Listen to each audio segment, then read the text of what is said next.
Hello friends, advance GS के इस digital platform पे आपका एक बार फिर से बहुत बहुत स्वागत है।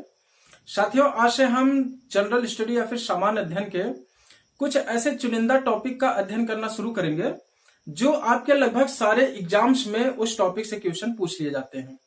दोस्तों, इसी को हम स्टैटिक जीके कहते हैं।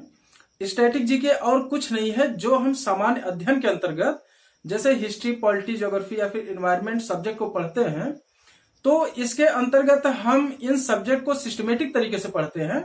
लेकिन स्टैटिक जीके में इन्हीं सब्जेक्ट के कुछ ऐसे इंपॉर्टेंट टॉपिक होते हैं जहां से क्वेश्चन बार बार पूछे जाते हैं। तो फ्रेंड्स, आइए हम आज से शुरू करते हैं स्टैटिक जीके का पार्ट 1। दोस्तों, ये सीरीज बहुत लंबी चलेगी क्योंकि इस सीरीज के माध्यम से हम उस सारे टॉपिक को कवर करेंगे जहां से कि आपके एग्जाम्स में अक्सर क्वेश्चन पूछे जाते हैं। तो फ्रेंड्स, आइए हम आज से शुरू करते हैं। आज सबसे पहला टॉपिक होगा भारत में वन्यजीव संरक्षण। ये टॉपिक का पहला पार्ट होगा। दोस्तों, वन्यजीव संरक्षण की जरूरत आखिर पड़ी क्यों? दोस्तों, जो हमारा नेचर है, जो हमारा इन्वायरमेंट है, उस इन्वायरमेंट में एनिमल भी रहते हैं और प्लांट भी रहते हैं। तो दोनों में आपस में सामंजस्य बना रहे और जो हमारा नेचुरल इकोसिस्टम है, जो नेचुरल हमारा पारिस्थितिक तंत्र है, वो पारिस्थितिक तंत्र इसी तरह से बहाल रहे, इसके लिए हमको जो है कुछ वन्य जीवों के संरक्षण की आवश्यकता पड़ी। दोस्तों, जो भी वन्य जीव होते हैं या फिर जो भी प्लांट्स होते हैं, अगर कोई वन्य जीव अगर जरूरत से ज्यादा हो जाता है या फिर वो जरूरत से कम हो गया, तो वो हमारे इन्वायरमेंट को खतरा पहुंचाता है। तो ये हमारा इन्वायरमेंट पूरी तरह से अच्छे ढंग से काम करता रहे, इसीलिए जो है हमको वन्यजीव संरक्षण की जरूरत पड़ी। दोस्तों, इसी वन्यजीव संरक्षण को ध्यान में रखते हुए भारत सरकार ने वन्यजीव संरक्षण अधिनियम 1972 को पारित किया, जिसके तहत कि राष्ट्रीय पार्क बनाए गए, वन्यजीव अभ्यारण्य बनाए गए और जैव मंडल आरक्षित क्षेत्र बनाए गए। दोस्तों, इस समय वर्तमान में जो है वो करीब 106 आपके राष्ट्रीय पार्क हैं, 564 वन्यजीव अभ्यारण्य हैं और जैव मंडल आरक्षित क्षेत्र हैं। दोस्तों, इसको जानने से पहले हम कुछ और चीजों को जान लेते हैं। जैसे कि अगर भारत में बात की जाए तो भारत में पूरे विश्व का 7% जीव निवास करते हैं और यहाँ करीब 11% वनस्पति पाई जाती है पूरे विश्व के। और जो विश्व लेवल पे अर्थात वर्ल्ड लेवल पे जो वन्यजीव संरक्षण होता है या फिर जिन जातियों पे खतरा मंडराता रहता है, उसको जो है IUCN अपने रेड डाटा बुक में उसकी एंट्री करती है कि भैया अब जो है ये जीव खतरे के कगार पे पहुंच गया है, अब इस जीव को संरक्षण की जरूरत है।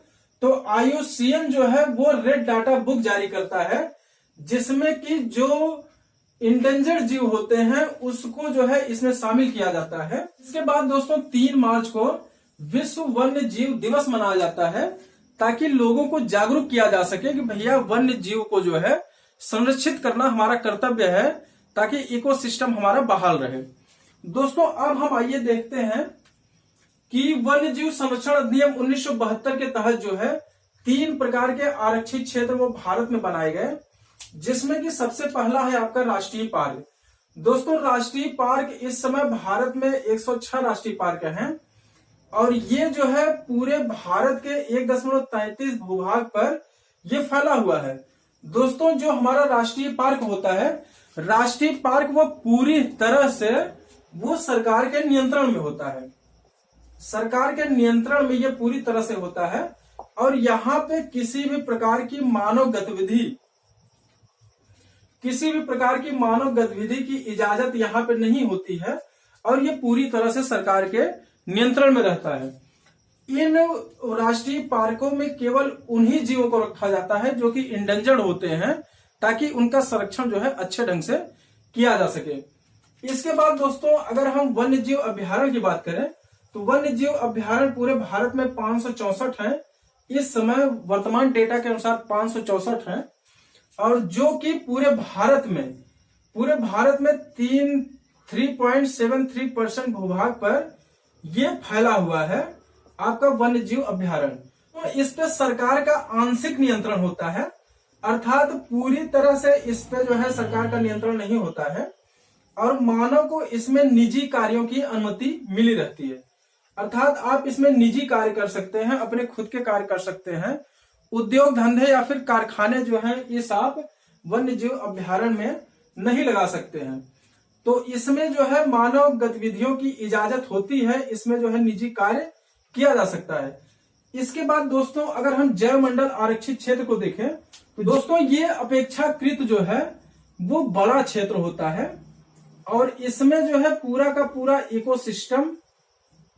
इकोसिस्टम को ही इसमें पूरा का पूरा इकोसिस्टम को संरक्षित किया जाता है। दोस्तों इस पर सरकार का आंशिक नियंत्रण होता है, सरकार का आंशिक नियंत्रण होता है और इसके जो बाह्य क्षेत्र होते हैं, बाह्य क्षेत्रों पर वो निजी कार्यों की अनुमति, इसमें आपके बायोस्फीयर रिजर्व में निजी कार्यों की अनुमति उसके बाह्य क्षेत्र पे रहती है। अब यहाँ एक प्रश्न ये उठता है कि बाह्य क्षेत्र और आंतरिक क्षेत्र क्या है, तो आइए हम इसको भी देख लेते हैं।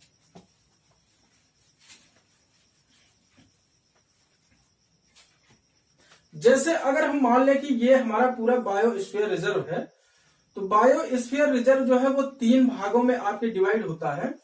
जो ये बाहर का भाग होता है इसको हम कहते हैं संक्रमण जोन। संक्रमण जोन, यहां पे जो है मानव आवास बनाने की छूट होती है और यहाँ पे मानव जो है वो निजी कार्य कर सकते हैं। ये जो बायोस्फीयर रिजर्व का जो बाहरी क्षेत्र होता है वहां पे, और इसके बीच वाले क्षेत्र को दोस्तों हम कहते हैं बफर जोन। दोस्तों इस जोन में भी जो है वो आवास की अनुमति होती है और निजी कार्य जो है वो मानव कर सकता है। तो इस पर और इस पर दोनों में जो है वो मानव आवास या फिर निजी कार्य की अनुमति सरकार द्वारा इस पर रहती है।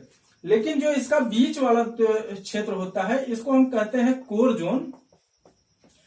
कोर जोन वह पूरी तरह से संरक्षित होता है, इसमें किसी भी प्रकार की मानव गतिविधियों की छूट नहीं होती है।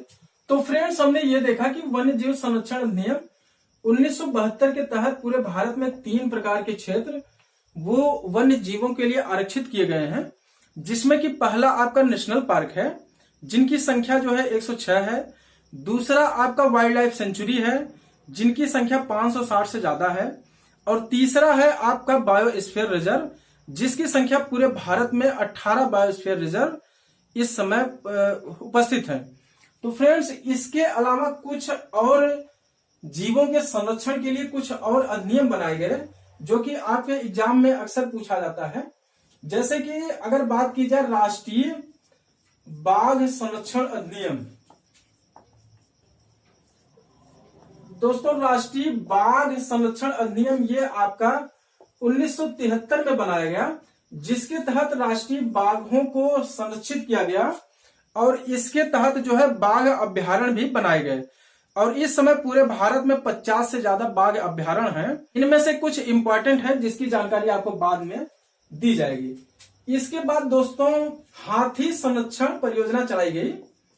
हाथी संरक्षण परियोजना, दोस्तों ये हाथी संरक्षण परियोजना 1992 में चलाई गई और इस हाथी को जो है वो राष्ट्रीय विरासत पशु भी कहा जाता है। राष्ट्रीय विरासत पशु, ये क्वेश्चन दोस्तों आया है आपके एग्जाम में, इसको याद रखिएगा और इसके जो डेट है उसको जरूर याद रखिएगा। जैसे कि वन्य जीव संरक्षण अधिनियम वो 1972 है, इसके बाद राष्ट्रीय बाघ संरक्षण अधिनियम 1973 है, हाथी संरक्षण परियोजना 1992 है। इसके बाद दोस्तों अगर इसके आगे हम बात करें मगरमच्छ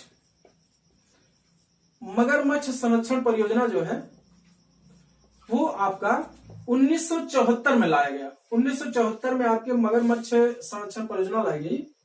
इसके बाद जो है गिद्ध संरक्षण परियोजना, गिद्ध संरक्षण परियोजना ये आपका 2006 में लाया गया। इसके बाद दोस्तों गंगा डॉल्फिन परियोजना लाई गई।